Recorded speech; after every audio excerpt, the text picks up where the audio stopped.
उत्तराखंड विधानसभा सत्र अनिश्चितकाल के लिए स्थगित। सरकार ने अनुपूरक बजट सहित 8 विधेयक कराए पारित। कांग्रेस विधायकों ने किया सत्र का बहिष्कार।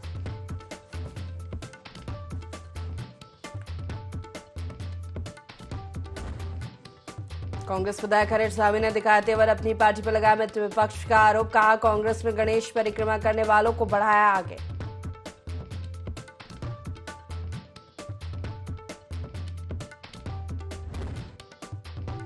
सीएम नामे ने किया चमोली में श्री कृष्ण जन्माष्टमी महाकौतिक मेले का शुभारंभ। भगवान श्री कृष्ण की पूजा अर्चना कर प्रदेश की सुख समृद्धि की कामना। कौतिक में बड़ी संख्या में पहुंचे लोगों ने किया सीएम धामी का स्वागत।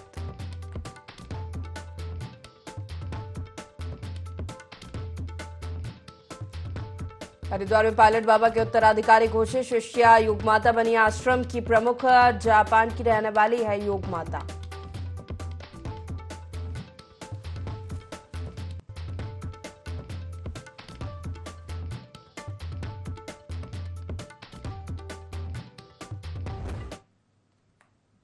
नमस्कार, बहुत स्वागत है आपका देवभूमि लाइव देख रहे हैं आप। मैं हूं आपके साथ प्रशिता शर्मा। बुलेटिन की शुरुआत करेंगे खास खबरों के साथ। उत्तराखंड के ग्रीष्मकालीन राजधानी गैरसैंण के भराड़ीसैंण स्थित विधानसभा भवन में आहूत 3 दिवसीय मानसून सत्र के बाद सदन की कार्यवाही अनिश्चितकाल के लिए स्थगित कर दी गई है।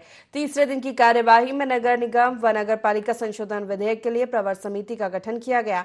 संसदीय कार्य मंत्री की अध्यक्षता में गठित समिति 1 महीने में प्रवर समिति को ड्राफ्ट सौंपेगी। विभागवार अनुपूरक बजट को पास किया गया। इसके अलावा सदन में पेश किए गए विधेयक और अध्यादेश पास किए गए। साथ ही सदन में सीएजी की रिपोर्ट पेश की गई। साल 22-23 के लिए राज्य के वित्त प्रबंधन पर कैग की इस रिपोर्ट को वित्त मंत्री प्रेमचंद अग्रवाल ने सदन के पटल पर रखा, जिसमें कहा गया है कि उत्तराखंड की जीडीपी में 6.71% का इजाफा हुआ है। वहीं विपक्ष ने भी सत्र के दौरान सरकार को घेरा।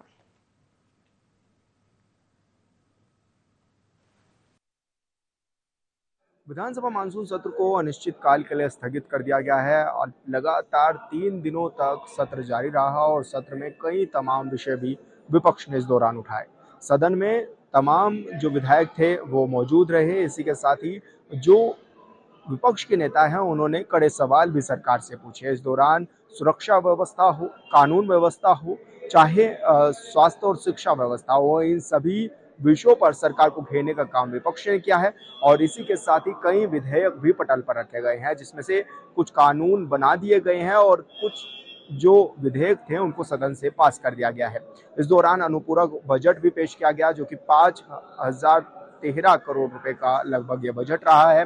और इसी के साथ ही सदन की कार्यवाही जो थी वो बेहद शानदार रही। एक और जहां विपक्ष ने सरकार को जमकर घेरा और जब उनकी बातें नहीं सुनी गई तो उन्होंने कार्य से यानी कि कह सकते हैं कि विधानसभा से वॉकआउट किया और ऐसे टाइम पर फिर सत्ता पक्ष ने भी अपनी बात रखी। इसी दौरान सभी जो विधेयक थे उनको पास किया गया और तमाम जो चर्चाएं थी वो चली हैं।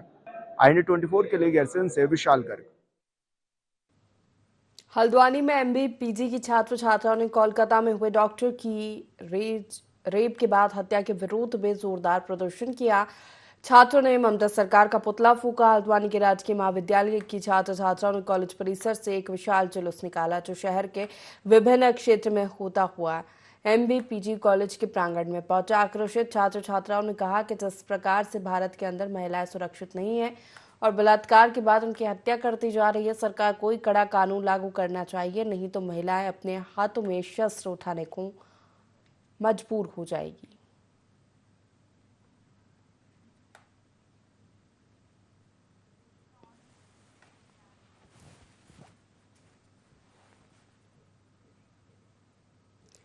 कैग के रिपोर्ट में खुलासा हुआ है कि पिछले सालों में 6.71% की औसत दर से प्रदेश की जीडीपी बढ़ी और सरकार की आय में बढ़ोतरी भी हुई।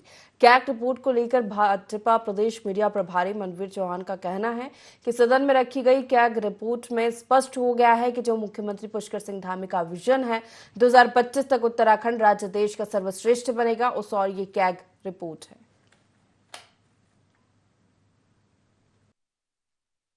कैग की जो रिपोर्ट सदन में रखी गई है उस रिपोर्ट से स्पष्ट हो गया है कि जो हमारे मुख्यमंत्री माननीय पुष्कर सिंह धामी जी का जो विजन है कि 2025 तक उत्तराखंड राज्य देश का सर्वश्रेष्ठ राज्य बनेगा हर दृष्टि से, उस ओर ये कैग की रिपोर्ट इंगित कर रही है। जिस तरह से राजकोषीय घाटे को कम करने की सरकार के द्वारा कोशिश की गई है और कम किया गया है, और उसी प्रकार से राजस्व में भी राज्य सरकार की, उत्तराखंड की वृद्धि हुई है। तो निश्चित रूप से जो उत्तराखंड सरकार का जो लक्ष्य है कि देश का सर्वश्रेष्ठ जो उत्तराखंड राज्य बनेगा, उस ओर ये बजट, ये कैग की रिपोर्ट इंगित कर रही है। कांग्रेस मुख्यालय में कांग्रेस कमेटी के राष्ट्रीय प्रवक्ता सुरेंद्र राजपूत ने पीसी कर केंद्र सरकार पर हमला बोला है। उन्होंने कहा कि अंबानी अडानी से केंद्र सरकार को इतना प्रेम क्यों है। एक तरफ जब विपक्ष के तमाम नेता और अन्य कंपनियों पर ईडी और सीबीआई का डर दिखाकर डराया धमकाया जाता है, दूसरी तरफ अंबानी और अडानी को बचाने का प्रयास केंद्र सरकार कर रही है। ये बहुत ही दुर्भाग्यपूर्ण है। इतना ही नहीं बल्कि देश भर में चल रही कई बड़ी बड़ी कंपनियों को ईडी और सीबीआई का डर दिखाकर अडानी के नाम किया जा रहा है। लेकिन कांग्रेस पार्टी सवाल पूछना चाहती है कि खेल कब तक चलता रहेगा। देश में तरक्की के हक सबको हैं, बराबर हैं। सिर्फ एक आदमी को जो आप दे रहे हो और उसको भी सही निकालने के लिए, उसके गलत कामों पर पर्दा डालने के लिए सेबी जैसी संस्था का दुरुपयोग कर रहे हो। सेबी जैसी संस्था में जो माधवी बुच है, जो खुद दागी इतिहास की दिखाई दे रही है 2008 से लेकर के अब तक, उसको आप अध्यक्ष बनाए हुए हो। 2 महीने में सेबी की रिपोर्ट आनी थी, वो रिपोर्ट 18 महीने में नहीं है। आप सुप्रीम कोर्ट को भी कहीं ना कहीं चकमा दे रहे हो। तो हम ये चाहते हैं कि एक समग्र रूप से जेपीसी हो, ताकि दूध का दूध पानी का पानी हो। कि कांग्रेस के शासन में टाटा और बिरला जैसे बड़े उद्योगपति रहे, लेकिन कभी भी न मीडिया को न देश के नागरिकों को ये लगा कि कांग्रेस को टाटा या बिरला चला रहे, ना इस तरीके की छूटें दी गई जिस तरीके से अडानी को दी जा रही है। और अयोध्या जो सबके केंद्र बिंदु में इस समय था, वहां की एक बड़ी भूमि को, वो भी सैन्य भूमि को, अडानी को दे दिया गया, बाबा रामदेव को दिया गया। तो ये हमारे लिए चिंता का विषय है। पहाड़ों पर लगातार हो रही बारिश के चलते मैदानी इलाकों में भी इसका असर देखने को मिल रहा है। गंगा का जलस्तर वार्निंग लेवल से ऊपर था। गंगा का जलस्तर 293.30 मीटर पर आ गया, जिसके चलते मैदानी इलाकों के खादर वाले क्षेत्र में खतरा बढ़ गया। गंगा के जलस्तर पर अधिकारी भीमकुड़ा बैराज से नजर बनाए हुए। बढ़ते गंगा जलस्तर को देखते हुए जिला प्रशासन द्वारा बाढ़ चौकियों को अलर्ट कर दिया गया है। गंगा का जलस्तर अभी 293.30 हुआ है, जो वार्निंग लेवल से 30 सेंटीमीटर ऊपर है और हमारा डेंजर लेवल 294 होता है। इस टाइम 1,76,000 क्यूसेक डिस्चार्ज पास हो रहा है और ये जो पानी है इसमें पहाड़ों पर अधिक वर्षा और बादल फटने की वजह से जलस्तर बढ़ा है। आगे जो हमारा मतलब व्हाट्सएप ग्रुप, हमारे प्रशासन से भी हम व्हाट्सएप ग्रुप के माध्यम से सूचित कर देते हैं और नीचे जो लक्ष्य है अपने बिजनौर बैराज और नरोरा बैराज का जो हमारे व्हाट्सएप ग्रुप है और फोन के माध्यम से सूचित कर देते हैं और सबको अलर्ट कर दिया जाता है। और जो हमारा मैक्सिमम ऊपर बरसात है और जो बादल फटा है, उसका जो पानी जो आ रहा है, उसका जो मैक्सिमम डिस्चार्ज है वो लगभग 4,000 क्यूमेक बताया गया है। तो वो लगभग अभी उसका चरम पे है, वो पास हो जाए धीरे धीरे। अभी लगभग 1 या 2 घंटे बाद दिवंगत संत पायलट बाबा के उत्तराधिकारी का चयन हो गया है। हरिद्वार के जगजीतपुर स्थित पायलट बाबा आश्रम में पायलट बाबा की मुख्य शिष्या रही केको आइकावा को पायलट बाबा का उत्तराधिकारी चुना गया है। जापान की रहने वाली केको आइकावा को साधक योग माता के नाम से जानते हैं। वे पिछले कई सालों से पायलट बाबा के योग और ध्यान शिविरों के साथ रही थी। केको आइकावा के अलावा 2 अन्य साध्वियां चेतना और साधना को भी संस्था का उपाध्यक्ष बनाया गया। तीनों महिलाएं शिष्या ही पायलट बाबा के बाद देश विदेश में फैले आश्रमों का संचालन करेंगी। पायलट बाबा के उत्तराधिकारी की घोषणा के दौरान जूना अखाड़ा के साधु संत भी मौजूद रखे। अखाड़े ने उत्तराधिकारी के चयन पर सहमति दी।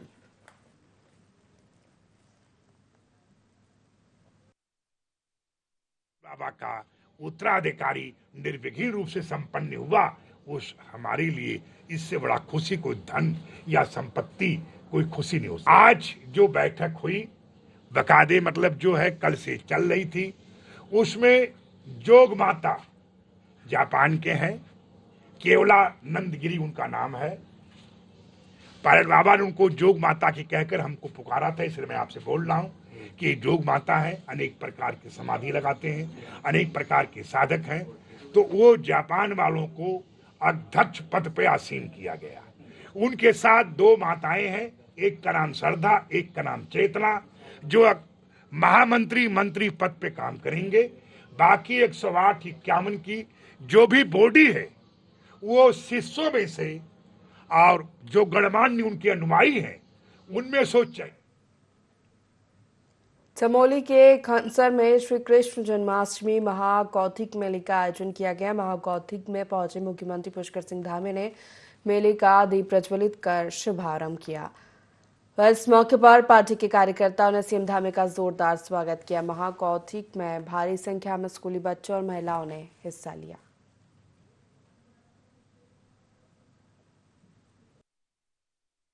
माईथान हो गया, यहाँ आयोजित होने वाला ये मेला, ये कृष्ण महोत्सव हमारी संस्कृति का एक प्रमुख मेला है।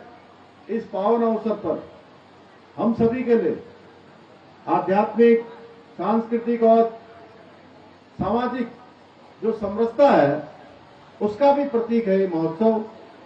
और भगवान श्री कृष्ण की लीलाएं और उनके उपदेश सदियों से हमें धर्म, कर्म और ज्ञान के मार्ग पर चलने की प्रेरणा देते रहे हैं। भगवान ने महाभारत में भी जो भगवान के मुख से निकली गीता, वो आने वाले समय में किस प्रकार का व्यक्ति का जीवन होना चाहिए, कैसे उसको धर्म का पालन करना चाहिए, जो अपने साथ अच्छा नहीं लगता उस प्रकार का बर्ताव किसी भी दूसरे के साथ नहीं करना चाहिए। गैरसैंण के भराड़ीसैंण में भाजपा विधानमंडल दल की बैठक हुई। भाजपा प्रदेश अध्यक्ष महेंद्र भट्ट ने कहा कि भाजपा के संगठन पर्व में पार्टी सदस्यता अभियान चलाने जा रही है, जिसके लिए विधानमंडल दल की बैठक बुलाई गई है। बैठक में विधायकों के कार्यक्रमों को तय किया गया। आगामी 31 तारीख से विधायक बूथ स्तर पर जाएंगे, बैठक करेंगे। इसी के साथ ही आगामी चुनाव को लेकर भी बैठक में विचार विमर्श किया गया।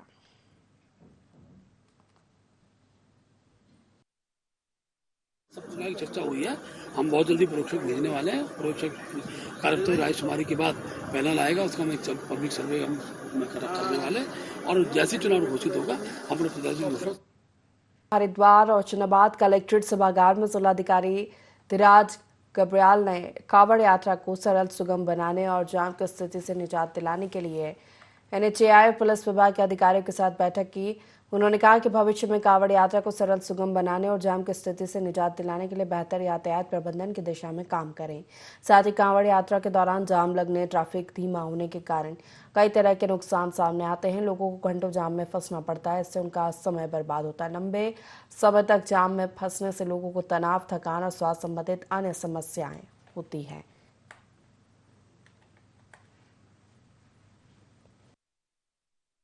आने वाले समय में इस कांवड़ यात्रा को सुगम बनाया जा सकता है और यहाँ की जो जनता है, ट्रैफिक जो व्यवधान यहाँ पे आता है, जो कांवड़ यात्रा हमारी बढ़ रही है, खासकर डाक कांवड़ यात्रा है, भी जाती है, तो आने वाले समय में इसको कैसे सुगम बनाया जाए। कि जो रिंग रोड हमारा बन रहा है या उसमें जो NHAI से जो हमारा नरीमाबाद रोड जो हमारी कट रही है, तो उसमें रोड बनाने की आवश्यकता है और उस रोड के माध्यम से जो दक्षिण की तरफ जो पार्किंग हम लोग डेवलप करते हैं या पार्किंग हम लोग करते हैं, उसको कैसे जल्दी से एक पुल बनाकर इसको और इजी बनाया जाए, कम समय उनको वहाँ पहुँचने। धामी सरकार के काबीना मंत्री सतपाल महाराज ने पुत्र सुयश रावत ने अपने मंत्री पिता के ही पर्यटन विभाग के अंतर्गत टिहरी झील में हाउस बोट संचालन के लिए आवेदन किया है, जिसका पत्र वायरल होने के बाद विपक्ष समेत बेरोजगारों ने सत्ताधारी पार्टी से जवाब मांगा है, जिस पर बीजेपी के प्रदेश प्रवक्ता हरि पाठक ने सतपाल महाराज का पक्ष रखते हुए कहा, पर्यटन को बढ़ावा देने के लिए टिहरी झील में बोट चलाने के लिए इन्वेस्टमेंट के लिए टेंडर निकाला गया था, जिसमें उनके बेटे ने भी आवेदन दिया है। वो भी इस प्रदेश के नागरिक है। अगर आवेदन सही होगा तो उन्हें भी टेंडर मिल सकता है।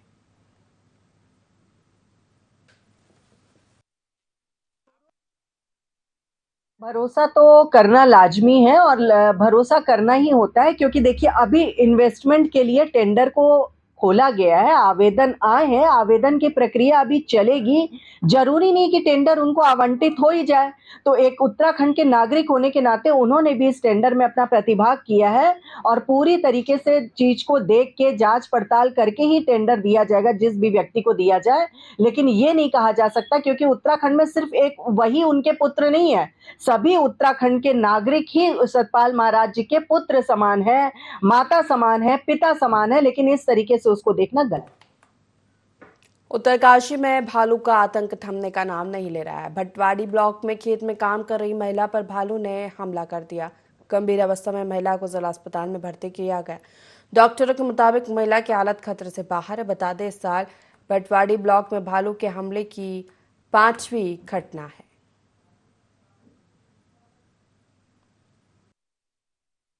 कल शाम को आपातकालीन में द्वारी से एक संतोषी नाम की उम्र 42 साल महिला जो है जंगली भालू के द्वारा गंभीर रूप से घायल हुई है, जिसका हमने इमरजेंसी में मैं स्वयं था, उसको देखा गया है। उसके दोनों जांघों में और पाँव में जो है गहरे चोट के और गहरे घाव के निशान थे, जिसको हमारे सर्जन द्वारा देखा गया और उसका जो है यहाँ यथानुसार जो चिकित्सा दी गई, उसकी सारी जाँचें हमने करवाई है। मरीज को जो है हमने निरीक्षण में रखा हुआ है और उपचाराधीन है, सर्जन के अंडर में एडमिट है। अभी पेशेंट तो स्टेबल है ही, लेकिन बाकी जांच अभी हमारी कुछ आनी है। जांच के बाद ही पता लग जाएगा कि चोट की कितनी गंभीरता है। और बाकी हमारे यहाँ सब जो है पूरा निःशुल्क इलाज चल रहा है और डॉक्टर्स को देख रहे हैं, सारी जाँचें करें सब। उत्तराखंड में जारी मानसून की भारी बारिश के बीच रुद्रप्रयाग के फाटा में बड़ा हादसा हो गया है। दरअसल भारी बारिश के कारण हुए भूस्खलन में 4 मजदूर मलबे में दब गए। चारों मजदूरों की मौके पर मौत हो गई। सूचना मिलते ही स्थानीय पुलिस और एसडीआरएफ की टीम मौके पर पहुंची। घटनास्थल पर पहुंचने पर टीम ने पाया कि भारी बारिश के कारण वहां जेसीबी मशीन का पहुंच पाना संभव नहीं था, जिसके बाद एसडीआरएफ के जवानों ने खुदाई कर रेस्क्यू अभियान शुरू किया। वहीं एसडीआरएफ की टीम ने 4 शवों को मलबे से बाहर निकाला और उन्हें जनपद पुलिस के हवाले कर दिया है। चारों मजदूर नेपाल के रहने वाले थे।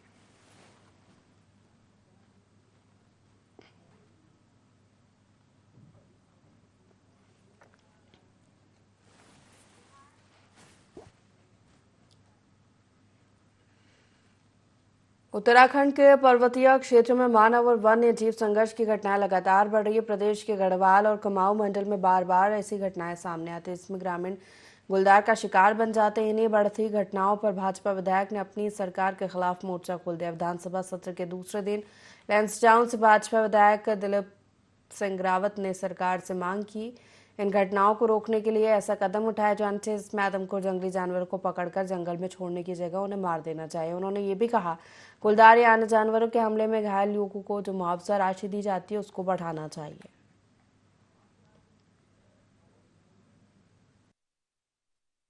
मुआवजा ज्यादा कम से कम 15 और 20 लाख रुपए होना चाहिए। और पहाड़ों में बाघ जो है, गुलदार विशेषकर जो सबसे ज्यादा इतने बेतरतीब फैल गए हैं कि उनको मारने का शेड्यूल 1 से उनको इस श्रेणी से हटा देना चाहिए और उनको तुरंत मारने का आदेश होना चाहिए। कई बार कहा है मैंने, माननीय विधानसभा अध्यक्ष से भी, माननीय मुख्यमंत्री से भी कहा है कि एक विशेष सत्र जो है केवल वन अधिनियम के में चर्चा के लिए आना चाहिए। चिंता नहीं करेंगे तो निश्चित रूप से उत्तराखंड के साथ ये बहुत बड़ा धोखा होगा। देखिए, वन अधिनियम भारत सरकार का कानून है, भारत सरकार का कानून है, लेकिन जहाँ तक राज्य सरकार की बात है, राज्य सरकार लगातार ह्यूमन वाइल्ड लाइफ कॉन्फ्लिक्ट को कम करने के लिए लगातार प्रयास कर रही है और इसमें हमने कई रिफॉर्म्स भी की हैं और मैं समझता हूँ सरकार अपना काम करती रहेगी।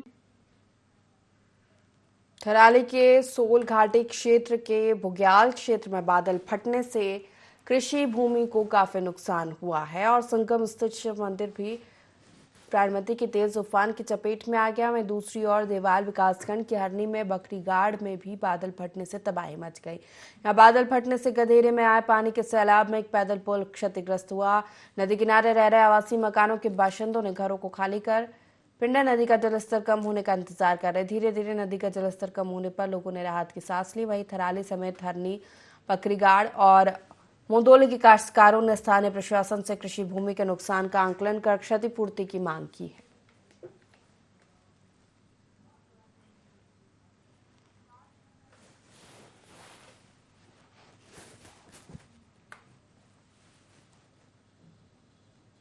बांग्लादेश में लगातार अल्पसंख्यक हिंदुओं पर हो रहे अत्याचार, महिलाओं के साथ दरिंदगी और नरसंहार के खिलाफ लोगों का आक्रोश बढ़ता ही जा रहा है। इसी क्रम में विकासनगर में व्यापारियों ने बाजार बंद कर शहर में मार्च निकाला और बांग्लादेश सरकार के खिलाफ जमकर नारेबाजी करते हुए अपना आक्रोश प्रकट किया। हाथों में विभिन्न नारे और संदेश लिखी तख्तियां लेकर निकाली गई रैली के दौरान लोगों में आक्रोश साफ दिखाई दे रहा था। प्रदर्शनकारियों ने कहा कि अगर बांग्लादेश में अल्पसंख्यक हिंदुओं पर हो रहे अत्याचार और दरिंदगी पर अंकुश नहीं लगा तो हिंदुस्तान के हिंदू कड़ा रुख अख्तियार करने से पीछे नहीं हटेंगे। उन्होंने बांग्लादेश में चल रहे घटनाक्रम की कड़ी निंदा की। बाजार बंद इसलिए है कि ये जो बांग्लादेश में अत्याचार हुआ है हिंदुओं पर, उसके आक्रोश में ये व्यापार मंडल ने ये आक्रोश रैली निकाली है, जिससे कि पूरा बाजार हमने हाफ डे बंद रखने के लिए बोला है। तो पूरे व्यापारियों ने साथ दिया है। इतना अत्याचार बांग्लादेश में हुआ है, उसके लिए ये आक्रोश है और हम लोगों ने इसी वजह से ये रैली निकाली। बांग्लादेश में हिंदुओं के विरुद्ध एक नृशंस हत्याकांड और क्रूरतम जो घटनाक्रम है, उसके विरोध में जनता के प्रत्येक जन के मन के अंदर एक भारी आक्रोश था। उसे आज सब लोगों ने विकासनगर के अपने आक्रोश को प्रकट किया है कि बाजार हमारा आधे दिन के लिए बंद है और जन आक्रोश रैली में विकासनगर प्रत्येक जन इस आंदोलन में अपनी सहभागिता कर रहा है और व्यापार मंडल विकासनगर बांग्लादेश सरकार की इस नृशंस हत्याकांड के लिए घोर भर्त्सना करता है। देहरादून को डस्टबिन फ्री बनाने के लिए नगर निगम लगातार कड़े प्रयास कर रहा है, लेकिन अभी भी कुछ स्थान ऐसे हैं जहां पर स्थानीय लोगों द्वारा कूड़ा फेंकना देखा गया है, जिसे लेकर अब नगर निगम उन स्थानों पर सीसीटीवी कैमरे लगाने की तैयारी कर रहा है, जिसको लेकर देहरादून के नगर आयुक्त गौरव कुमार ने कहा कि हमने अभी 12 ऐसी जगह चयनित की है जहां पर लोगों का बार बार कूड़ा डालना पाया गया है और वहां पर सीसीटीवी कैमरे लगाने का काम किया जा रहा है, जिसे अगले 2 से 3 दिन में पूरा कर लिया जाएगा।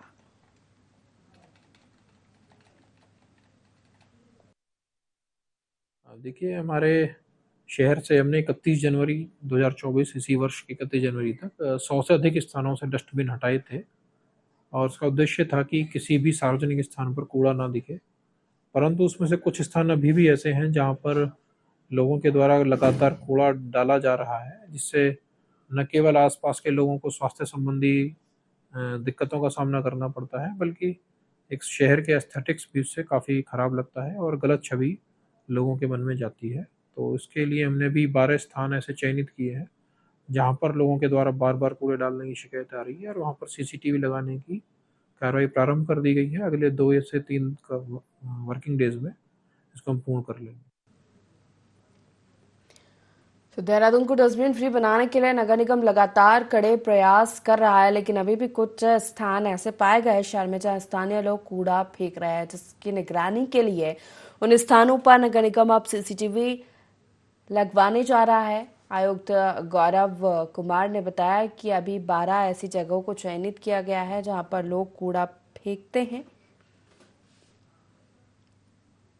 और सीसीटीवी लगाने का काम 2 से 3 दिन में पूरा कर लिया जाएगा।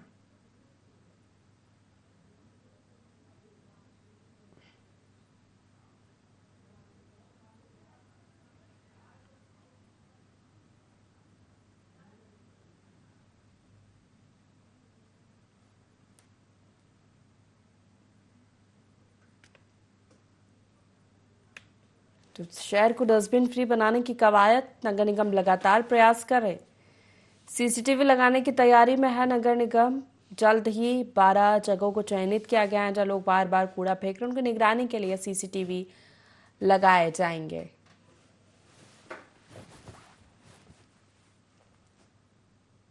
इसी के साथ देवभूमि लाइव में फिलहाल इतना ही। लगातार खबरों के लिए देखते रहिए IND24। नमस्कार।